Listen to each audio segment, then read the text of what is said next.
The day of the Lord. It's a phrase in the Bible that religious people use, usually when talking about the end of the world. Yeah, things like Armageddon or the apocalypse. You might be familiar with this image of Jesus returning on a white horse. He's got a sword to bring final judgment. And everyone wants to know, how will it all go down?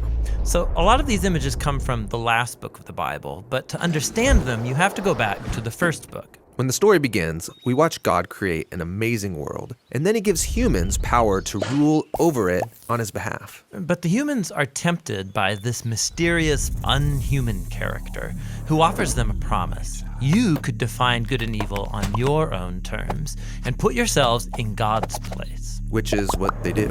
And the resulting stories are about the broken relationships and violence that results. Yeah, this promise creates huge problems. Now everyone has to protect themselves and fight for survival, and they're all using death as this weapon to gain power. It all leads to a story about the building of the city of Babylon. Or in Hebrew, Bavel. Everyone comes together to elevate themselves to the place of God. And God knows how devastating this could be. A whole culture redefining good and evil as if they are God. So God confuses their language and scatters them. Now from here on, Babylon becomes like an icon in the biblical story. It's an image that represents humanity's corporate rebellion against God. And the next time we see it is in the story of ancient Egypt. Yeah, Pharaoh, the king of Egypt, he feels threatened by these immigrant Israelites. He starts killing all of the boys, enslaving the rest. And this is really evil. Yeah, Egypt's like this bigger, badder Babylon. They take care of themselves at the expense of others by redefining evil as good. And so God turns Pharaoh's evil back on him. His pride drives him forward, and he's swallowed up by death. Now, after this great deliverance, the Israelites sing a song about how God is their warrior who liberated them from evil. And the Israelites referred to this moment as the day. The day they were rescued from a corrupt human system. And every year since then, the Israelites have celebrated the day of their liberation with this symbolic meal of a sacrificial lamb. It's called Passover. Eventually, Israel comes into its own land, have their own kings, and they face new enemies. So that past day of the Lord, celebrated every Passover, begins to generate hope that God will bring the day again to save Israel from new threats. Now, out in the hills was a sheep herder named Amos. He was appointed by God as a prophet to announce shocking news to Israel, that God was bringing another day of the Lord against his enemies, and this time the target is Israel. What? Sadly, Israel's leaders had also redefined good and evil for themselves, resulting in corruption and violence. So God's people have become like Babylon, the oppressed become oppressors. Babylon seems like a trap no one can escape. And so the day of the Lord comes upon Israel. They're conquered, taken captive into exile, and from then on, Israel suffered under the rule of continuous oppressive empires. This is the story Jesus was born into. Yeah, in his day, the oppressive empire over Israel is Rome. So, is Jesus gonna confront Rome, take him out? Well, no. Jesus saw the real enemy as that mysterious, unhuman evil. The evil that's lured Babylon, Egypt, Rome, Israel. All humanity has given in to evil's promise of power. This is what Jesus resisted alone in the wilderness when he was tempted to exploit his power for self-interest. But he didn't. And after that, he started to confront the effects of evil on others. Yeah, he started saying that he was going to Jerusalem for Passover for a final showdown to confront the evil of Israel and Rome by dying. Dying? I mean, that feels like losing. Jesus was going to let evil exhaust all of its power on him, using its only real weapon, death. Jesus knew that God's love and life were even more powerful, that he could overcome evil by becoming the Passover lamb, giving his life in an act of love. And something changed that day. When Jesus defeated evil, he opened up a new way for anyone to escape from Babylon and discover this new kind of power, this new way of being human. Okay, so something changed. But the power of evil is still alive and well, and we keep building new versions of Babylon. Right. And so the last book of the Bible, the Revelation, points to the future and final day of the Lord. It's when God's kingdom comes to confront Babylon the Great, this image of all the corrupt nations of the world. Yeah, this is it. Armageddon, final judgment. How is Jesus gonna finish off evil? Well, that's not how you'd expect. In the Revelation, the victorious Jesus is symbolized by a sacrificial bloody lamb. And then when Jesus does arrive in the end, riding his white horse to confront evil, he's bloody before the battle even starts. Pre-bloodied? That's a strange image. Yeah, it's because Jesus isn't out for our blood. Rather, he overcame with his blood when he died for his enemies.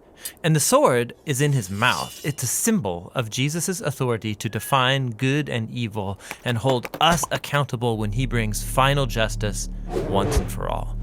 And so, in the meantime, the day of the Lord is an invitation to resist the culture of Babylon.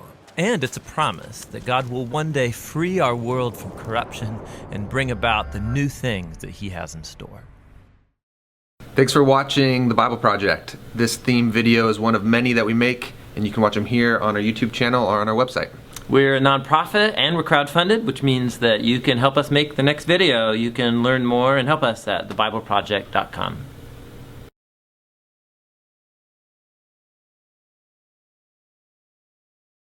Chapter 13.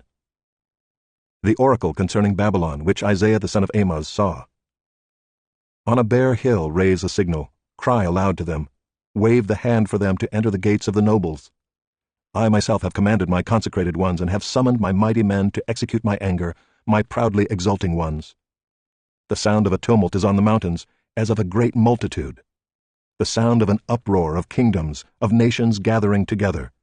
The Lord of hosts is mustering a host for battle.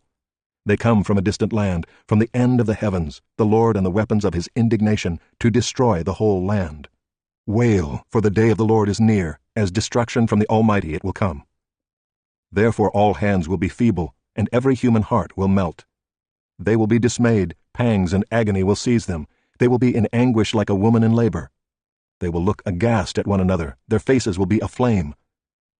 Behold, the day of the Lord comes, cruel, with wrath and fierce anger, to make the land a desolation and to destroy its sinners from it. For the stars of the heavens and their constellations will not give their light. The sun will be dark at its rising, and the moon will not shed its light. I will punish the world for its evil, and the wicked for their iniquity. I will put an end to the pomp of the arrogant, and lay low the pompous pride of the ruthless. I will make people more rare than fine gold, and mankind than the gold of Ophir. Therefore I will make the heavens tremble, and the earth will be shaken out of its place, at the wrath of the Lord of hosts, in the day of his fierce anger. And like a hunted gazelle, or like sheep with none to gather them, each will turn to his own people, and each will flee to his own land. Whoever is found will be thrust through, and whoever is caught will fall by the sword. Their infants will be dashed in pieces before their eyes, their houses will be plundered, and their wives ravished.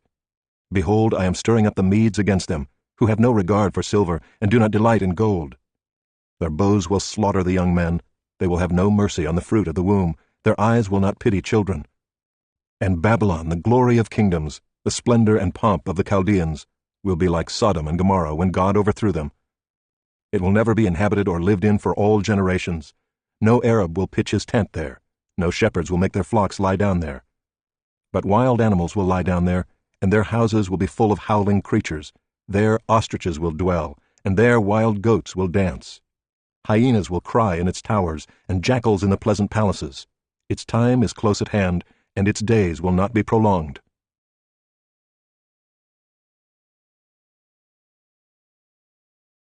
Chapter 14.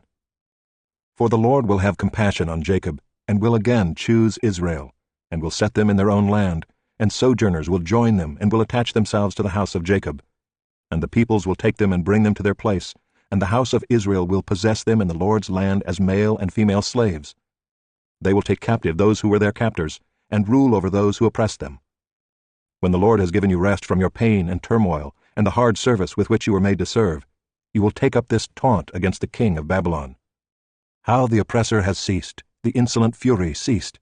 The Lord has broken the staff of the wicked, the scepter of rulers, that struck the peoples in wrath with unceasing blows, that ruled the nations in anger with unrelenting persecution. The whole earth is at rest and quiet. They break forth into singing. The cypresses rejoice at you, the cedars of Lebanon, saying, Since you were laid low, no woodcutter comes up against us. Sheol beneath is stirred up to meet you when you come. It rouses the shades to greet you, all who were leaders of the earth. It raises from their thrones all who were kings of the nations. All of them will answer and say to you, You too have become as weak as we. You have become like us. Your pomp is brought down to Sheol, the sound of your harps. Maggots are laid as a bed beneath you, and worms are your covers. How you are fallen from heaven, O day star, son of dawn! How you are cut down to the ground, you who laid the nations low! You said in your heart, I will ascend to heaven. Above the stars of God I will set my throne on high. I will sit on the mount of assembly in the far reaches of the north. I will ascend above the heights of the clouds. I will make myself like the Most High. But you are brought down to Sheol, to the far reaches of the pit. Those who see you will stare at you and ponder over you. Is this the man who made the earth tremble, who shook kingdoms, who made the world like a desert and overthrew its cities, who did not let his prisoners go home? All the kings of the nations lie in glory, each in his own tomb, but you are cast out, away from your grave, like a loathed branch, clothed with the slain, those pierced by the sword, who go down to the stones of the pit like a dead body trampled underfoot. You will not be joined with them in burial, because you have destroyed your land, you have slain your people. May the offspring of evildoers never more be named. Prepare slaughter for his sons because of the guilt of their fathers, lest they rise and possess the earth, and fill the face of the world with cities. I will rise up against them, declares the Lord of hosts, and will cut off from Babylon name and remnant, descendants and posterity, declares the Lord. And I will make it a possession of the hedgehog and pools of water, and I will sweep it with the broom of destruction, declares the Lord of hosts. The Lord of hosts has sworn, as I have planned, so shall it be, and as I have purposed, so shall it stand, that I will break the Assyrian in my land, and on my mountains trample him underfoot, and his yoke shall depart from them, and his burden from their shoulder. This is the purpose that is purposed concerning the whole earth, and this is the hand that is stretched out over all the nations. For the Lord of hosts has purposed, and who will annul it? His hand is stretched out, and who will turn it back? In the year that King Ahaz died came this oracle. Rejoice not, O Philistia, all of you, that the rod that struck you is broken, for from the serpent's root will come forth an adder, and its fruit will be a flying, fiery serpent. And the firstborn of the poor will graze, and the needy lie down in safety. But I will kill your root with famine, and your remnant it will slay. Wail, O gate. Cry out, O city. Melt in fear, O Philistia, all of you. For smoke comes out of the north, and there is no straggler in his ranks. What will one answer the messengers of the nation? The Lord has founded Zion, and in her the afflicted of his people find refuge.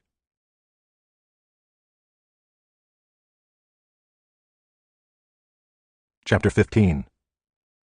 An oracle concerning Moab. Because Ar of Moab is laid waste in a night, Moab is undone. Because Kir of Moab is laid waste in a night, Moab is undone. He has gone up to the temple and to Dibon, to the high places to weep. Over Nebo and over Medeba Moab wails. On every head is baldness, every beard is shorn. In the streets they wear sackcloth. On the housetops and in the squares everyone wails and melts in tears. Heshbon and Elealeh cry out. Their voice is heard as far as Jahaz. Therefore the armed men of Moab cry aloud. His soul trembles. My heart cries out for Moab. Her fugitives flee to Zoar, to Eglath-Shalishiah. For at the ascent of Luhith they go up weeping. On the road to Horonaim they raise a cry of destruction. The waters of Nimrim are a desolation. The grass is withered, the vegetation fails, the greenery is no more. Therefore the abundance they have gained, and what they have laid up, they carry away over the brook of the willows. For a cry has gone around the land of Moab. Her wailing reaches to Eglaim. Her wailing reaches to Beer Elam. For the waters of Dibon are full of blood. For I will bring upon Dibon even more, a lion for those of Moab who escape, for the remnant of the land.